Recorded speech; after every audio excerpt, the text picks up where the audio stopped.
All right, first and foremost, all praise, honor, and glory is to Yahweh by Hashem Yahweh Shai. Also want to give double honors to my teachers, the apostles and elders of Great Millstone. Honors to all you fellow laborers out there that's continuing in his work. So this is going to be yet another World War III update. And you see the title of this article, it says, North Korea threatens Israel with merciless thousandfold punishment. And hey, those war drums are beating, all right? Louder and louder. And storm with the apostles of Great Millstone, the Apostle Tahar, the Apostle Gabar, and all the great men throughout the landscape of Israel that's pushing this truth and these prophecies. Well, we've been, through the spirit and power of Yahweh by Hashem Yahweh Shai, been proclaiming that World War III is here, man, pretty much. And the perfection of World War III will be when those ICBM missiles will be shot off all throughout the world, mainly here in America. All right, because America is going to be totally destroyed pursuant to the prophecies, all right, that's found in the scriptures. And Israel will also be wiped out, you know. And Israel pretty much plays a big part in World War III, basically manifesting, you know. And I got a precept queued up that goes into that, but before we go into it, I want to read this article, all right? It says, the statement also claimed that Israel, while working with the U.S., was the Middle East's only illegal owner of nuclear weapons. Israeli Defense Minister Avigdor Lieberman hurt the dignity of the supreme leadership of North Korea, state-run Korean Central News Agency, KCNA, reported Saturday. The comment was in a reaction to Israeli remarks on how the Jewish state is affected by North Korean tension with the United States late last week. In the interview, Lieberman stated that Kim Jong-un was undermining international stability and leading a radical and insane society. The reckless remarks of the Israeli defense minister are sordid and wicked behavior and grave challenge to the DPRK, North Korea, the North Korean statement read. The statement also claimed that Israel, while working with the U.S., was the Middle East's only illegal owner of nuclear weapons. This is the cynical ploy to escape the world denunciation and curse as disturber of peace in the Middle East, occupier of the Arab terrorists, and culprit of crimes against humanity, the spokesman said. The access to nuclear power is a righteous right for self-defense to cope with the U.S. provocative moves for aggression, the statement read. Yeah, these nations have the right to own nuclear missiles for defense purposes, man. All right, so these nations should just sit back idle while America continue to come into their land, set up an embassy, and take all their resources. All right, the statement threatened Israel and anyone who dares hurt the dignity of its supreme leadership with merciless thousandfold punishment. The statement ended with a warning to Israel to think twice about the consequences to be entailed by its smear campaign against the DPRK, North Korea, to cover up the crimes of occupying Arab territories and disturbing peace process in the Middle East.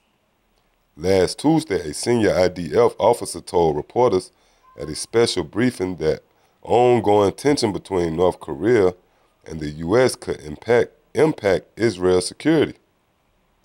The officer referred to the developing diplomatic rift between the U.S. and the peninsula following North Korea's recent and defiant attempts to extend its nuclear activity despite repeated warnings from the West. He explained that Israel could bear the brunt of such an escalation in the relations between Washington and Pyongyang should it occur because the U.S. will have to divert security resources from the Middle East to Korea. All right, so as you see, Israel is thrust into the middle of this North Korea and U.S. back and forth, all right? And all that's prophecy because even though Israel was always in the middle of America going out to the Middle East, you know, because they allies. Well, Israel, which right now is pretty much kind of under the radar a little, you know, but they're going to be the ones to pretty much get the ball rolling, if you will, concerning World War III. All right, and I want to get a quick precept real quick and close out. Because, hey, like we keep telling you people, the Bible actually outlines all these things, man. If you wondering about the outcome of World War III and what's going on, well, the scriptures prophesy about it. All right, this is Jeremiah chapter 49 and verse 20. Therefore, hear the counsel of the Lord that he have taken against Edom, and his purposes that he have purposed against the inhabitants of Teman. Surely the least of the flock shall draw them out. Surely he shall make their habitations desolate with them. Yeah, and the scripture says the least of the flock is going to draw them out. And Israel is known as the least of the flock, all right? That whole land over there is the smallest land.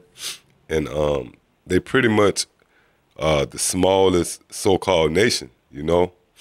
Without America's backing, a lot of those different countries would have been, wiped out, those gutter rats, because those are not the real Israelites, first and foremost. Those are imposters over there in the land. The scripture tells you that once the real Israelites come back into the land of Israel, there's going to be no more war. But ever since these devils, the so-called white man, came over there and stole the identity of the true Israelites, which are you so-called blacks, Hispanics, and Native Americans, there's been nothing but war, man. All right? Which proves that they don't line up with being true biblical Israelites. They just imposters, all right? Who pretty much stole the whole nationality. You know? Just like they stole everything else they have gained. You know, as far as these resources and lands, they stole America, all right? And they also stole a nationality.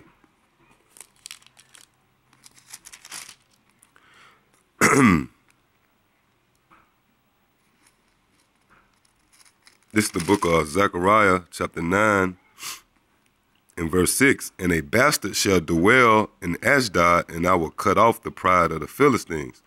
Yeah, and scriptures say a bastard going to dwell in Ashdod, and Ashdod is in Israel. And who is that bastard? The so-called white man, because they don't have a father, all right? They bastards, and they dwelling out in our land, the true Israelite land, the true Israelites, you so-called blacks, Hispanics, and Native Americans, all right? So that's pretty much it. Until the next time, I say shalom.